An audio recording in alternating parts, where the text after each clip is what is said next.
Most of the time, people focus on the best games in a collection. Well, I think it's time that the worst games in my Xbox collection got a little bit of attention. Well, worst according to Metacritic, that is.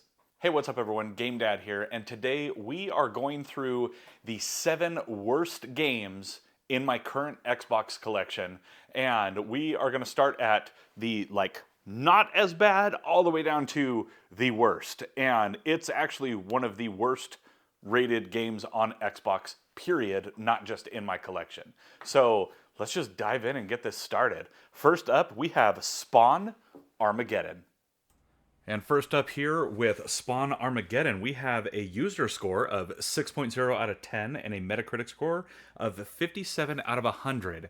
And honestly, I didn't really have that bad a time with this game. I remember playing it when it first came out, and it was not horrible, and I didn't really have much to compare it to, but I did not think that this game was that bad. And going back and playing it for this video, again, it doesn't hold up very well graphically or kind of gameplay wise, but it's still not that bad of a game. It does have a pretty, average to low average score on Metacritic, and same with the user score, but honestly, I was still having fun playing it. So it's just one of those games where don't always believe what the critics say. Maybe you'll enjoy this, maybe you won't. But I think it's at least worth, checking out and seeing if it's something that you like for yourself.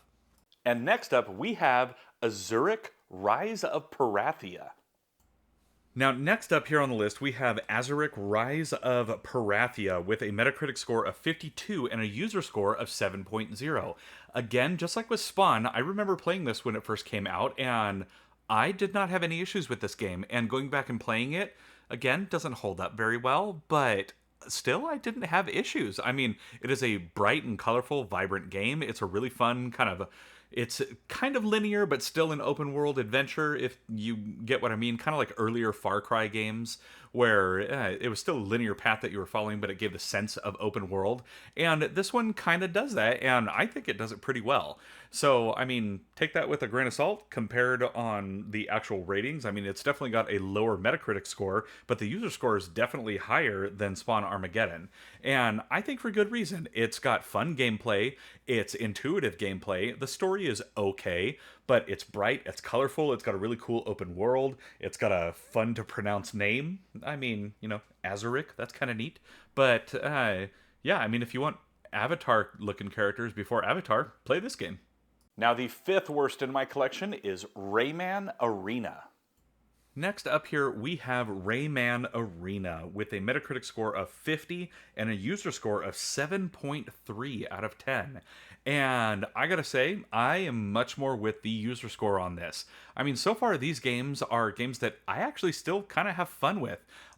This isn't really like a kart racer or anything like that. It is definitely Rayman platforming at its finest, but in 3D instead of side-scrolling, which I think is cool.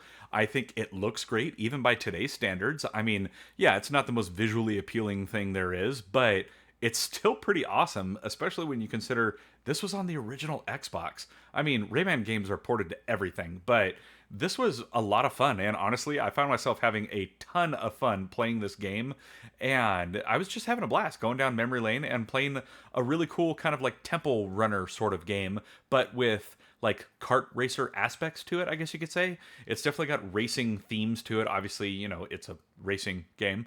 But overall, I enjoyed this game. I think it's really good. I think the user score is very fair. I think the Metacritic score is not. But overall, this is a really cool game. And if you've never played it, you should at least give it a chance. Up next, we have Shrek 1. And up next here, we have Shrek with a Metacritic score of 49 out of 100 and a user score of 4.8 out of 10. And I think those are both very fair scores. This is one of those rare instances where I believe the sequel is much better than the original.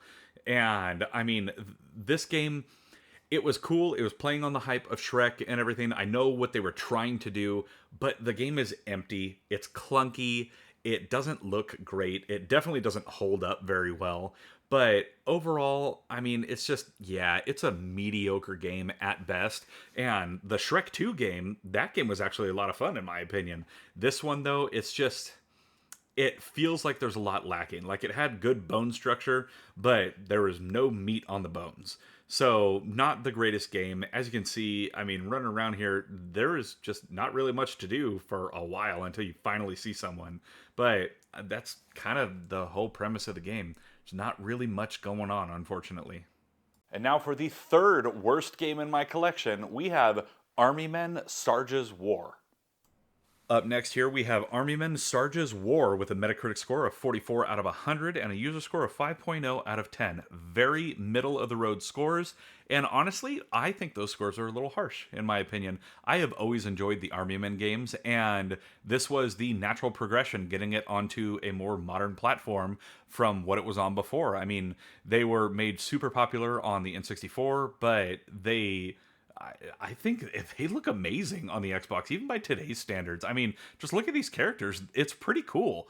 And they're pretty competent military games for the time that they were out. By today's standards, not at all. But at the time, I mean, this was a really cool game. And going back and playing it, it's a really fun game. I had a great time with it. If I were to give it a user score, I wouldn't do a 5.0, but I would probably give this more like maybe a 6.5 out of 10. It's not great. It's not an amazing game, but I think it's better than a middle-of-the-road average score. And, I mean, play it for yourself. You be the judge, but I think the game really isn't that bad. And for the second worst-rated game in my collection, we have Batman Dark Tomorrow. And here we have Batman Dark Tomorrow with a Metacritic score of 25 out of 100 and a user score of 2.4 out of 10. That's horrible, but so is this game. I mean, even by standards back then, the graphics were not great, the animations were kind of crap, and it's just not a fun game at all, in my opinion. It's very clunky, it doesn't look good, it's very just dark. I know it's kind of Batman-y or whatever, but it's just, the game's not fun, the story sucks, I just don't like this game at all. Now, before we get to the number one worst rated game in my Xbox collection and one of the worst rated Xbox games ever, let's take a look at the best game in my collection and also the best and highest rated original Xbox game that there is, and that is Halo Combat Evolved. And here we have the absolute banger, Halo 1, Halo Combat Evolved.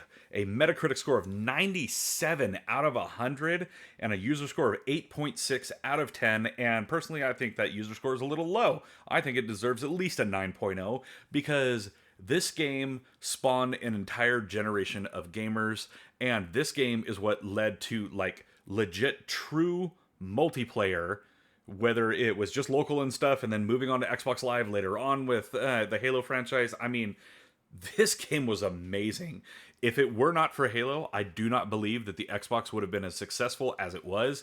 This was a console seller through and through, and it always has been, and this game is just amazing. I have beaten this game so many times. I absolutely love the original Halo. I love the multiplayer on the original Halo. Halo 2, don't even get me started on that. That's in another league, but this game is amazing, and there's been so many cool remasters. The Halo Master Chief Collection is astounding, especially when you flick over to the upgraded graphics. But, man, this game is awesome, and if you have never played the original Halo, you've been living under a rock, and you need to get out from it, and you need to go play this game, because it's amazing, and it's what started it all with Halo.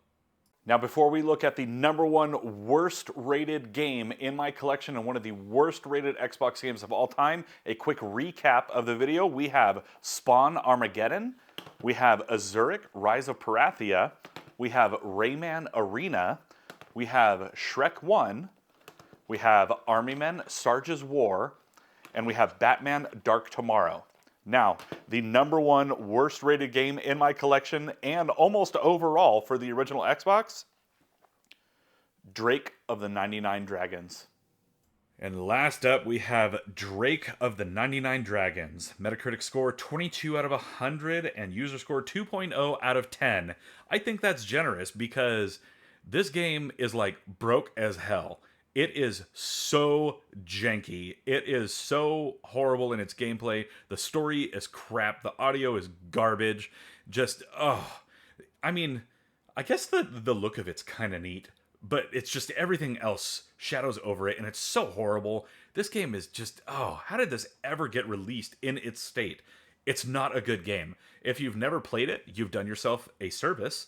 I would not recommend playing this. If you want to see what the torture and mystique of this game is all about, then sure, go for it. But Drake of the 99 Dragons very justly has a very low score from users and critics alike. It is a terrible game. Ugh, I can't stand this thing.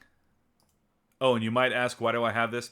It's for the memes. I got it for the memes. And I think it was $1. So, yeah, there. Now, if you like this video, let me know down in the comments below, and let me know what are some of your worst rated games in your own personal collections. And if you like this video, then check out this area to see another recent video that I did. And as always, I'm GameDad. I thank you all for watching, and I'll catch you later.